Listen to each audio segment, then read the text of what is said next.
आज हम हिंदी व्याकरण के एक आधारभूत स्तंभ संज्ञा पर एक गहन विश्लेषण प्रस्तुत करने जा रहे हैं। अश्वनी क्वेस्ट की इस प्रस्तुति में हम संज्ञा की परिभाषा से लेकर उसके विभिन्न भेदों और प्रयोगों को विस्तार से समझेंगे। आइए इस अध्ययन का आरंभ एक विचारोत्तेजक प्रश्न से करते हैं। जरा कल्पना कीजिए एक ऐसी दुनिया की जहां किसी व्यक्ति, वस्तु या भाव का कोई नाम ही न हो।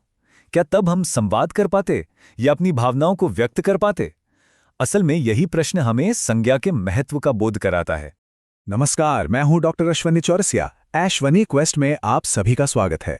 तो आइए साथ मिलकर व्याकरण के इस महत्वपूर्ण अध्याय का विश्लेषण प्रारंभ करें। तो सबसे पहले ये संज्ञा है क्या?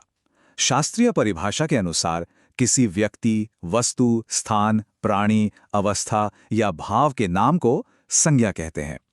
अब इसे और भी सरल रूप में समझते हैं। इस संसार में जिसकी भी कोई पहचान है, जिसका भी कोई नाम है, वाली संज्ञा है। यह इसकी सबसे सहज पहचान है। व्याकरण के दृष्टिकोण से संज्ञा को मुख्य रूप से 5 भेदों में विभाजित किया गया है और यही 5 भेद हमारे आज के विश्लेषण का मार्ग बनेंगे। ये हैं व्यक्तिवाचक, जातिवाचक, समूहवाचक, द्रव्यवाचक और भाववाचक संज्ञा। तो चलिए एक एक कर इन सभी का विस्तृत अध्ययन करते हैं। हमारी यात्रा का पहला पड़ाव है व्यक्तिवाचक संज्ञा।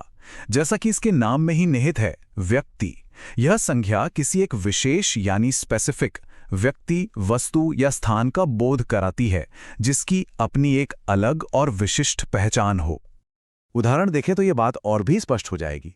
जैसे भारत, गंगा, रामायण, सचिन तेंदुलकर, ये सभी नाम अपने आप में विशेष हैं, अद्वितीय हैं। जब हम भारत कहते हैं तो केवल एक ही देश का बोध होता है। जब हम गंगा कहते हैं तो एक विशेष नदी की ही बात हो रही होती है। अब इसी को एक वाक्य में प्रयोग करके देखते हैं। गंगा हिमालय से निकलती है।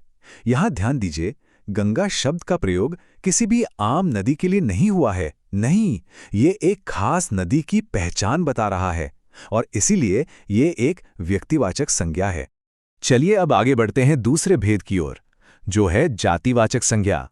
ये व्यक्तिवाचक संज्ञा से ठीक विपरीत है। जहां व्यक्तिवाचक किसी एक की बात करता है, वहीं जातिवाचक उसकी पूरी जाति, उसकी पूरी कैटेगरी या श्रेणी की बात करता है। इसके उदाहरण हैं लड़का, नदी, पर्वत, शहर। अब देखिए, जब हम सिर्फ नदी कहते हैं तो क्या हम गंगा की बात कर रहे हैं या यमुना की? नहीं, हम दुनिया के किसी भी नदी की बात कर सकते हैं। ये शब्द पूरी नदी जाति का बोध करा रहा है। वाक्य में इसका प्रयोग देखिए। पक्षी आकाश में उड़ रहे हैं। यहां पक्षी किसी एक खास तोते या कबूतर का नाम नहीं है। ये शब्द तो संपूर्ण पक्षी जगत के लिए इस्तेमाल हुआ है, इसीलिए ये एक जातिवाचक संज्ञा है। अब आते हैं हमारे तीसरे भेद पर, समूहवाचक संज्ञा। जैसा कि नाम से ही जाहिर है, समूह। ये शब्द किसी एक व्यक्ति या वस्तु के लिए नहीं, बल्कि पूरे के पूरे ग्रुप, एक संगठित समूह या झुंड के लिए प्रयोग होते हैं। इसके उदाहरणों से ये बात बिल्कुल साफ हो जाएगी। सेना, कक्षा, भीड़, गुच्छा। जब हम सेना कहते हैं तो हमारा मतलब एक सैनिक से नहीं होता, बल्कि सैनिकों के पूरे समूह से होता है। ठीक वैसे ही कक्षा एक छात्र से नहीं, बल्कि कई छात्रों के समूह से बनती है। एक वाक्य देखते हैं। भारतीय सेना बहुत साहसी है। यहां सेना शब्द सैनिकों के एक संगठित समूह का बोध करा रहा है, इसलिए यह स्पष्ट रूप से एक समूहवाचक संज्ञा है। चलिए अब संज्ञा के चौथे प्रकार को समझते हैं, द्रव्यवाचक संज्ञा। ये शब्द उन पदार्थों यानी मटेरियल्स या सब्सटेंस के नाम होते हैं जिनकी गिनती नहीं की जा सकती, जिन्हें हम केवल माप या तौल सकते हैं। उदाहरण के तौर पर सोना, चांदी, पानी, दूध, लोहा। गौर कीजिए, ये सभी ऐसे द्रव्य या पदार्थ हैं जिनसे दूसरी वस्तुएं बनती हैं और इन्हें हम गिनते नहीं, बल्कि मापते हैं।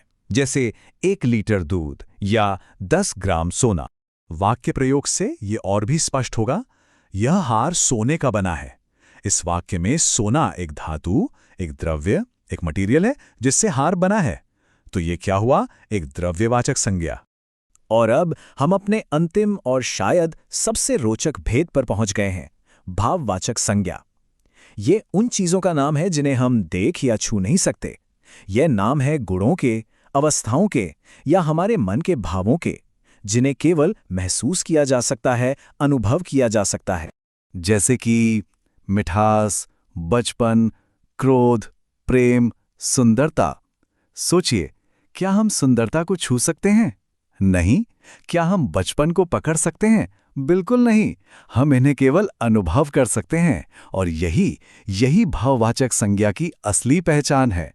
जहां एक बहुत ही महत्वपूर्ण बात समझने वाली है, वो ये कि कई भाववाचक संज्ञाएं दूसरे प्रकार के शब्दों से बनती हैं, उनमें प्रत्यय यानी सफिक्स जोड़कर। जैसे इस तालिका को देखिए। जातिवाचक संज्ञा बच्चा से बना बचपन, विशेषण मीठा से बना मिठास, और क्रिया पढ़ना से बनी पढ़ाई। तो हमने संज्ञा के पांचों भेदों को समझ लिया है। अब समय है अपने ज्ञान को परखने का। चलिए एक छोटा सा अभ्यास करते हैं।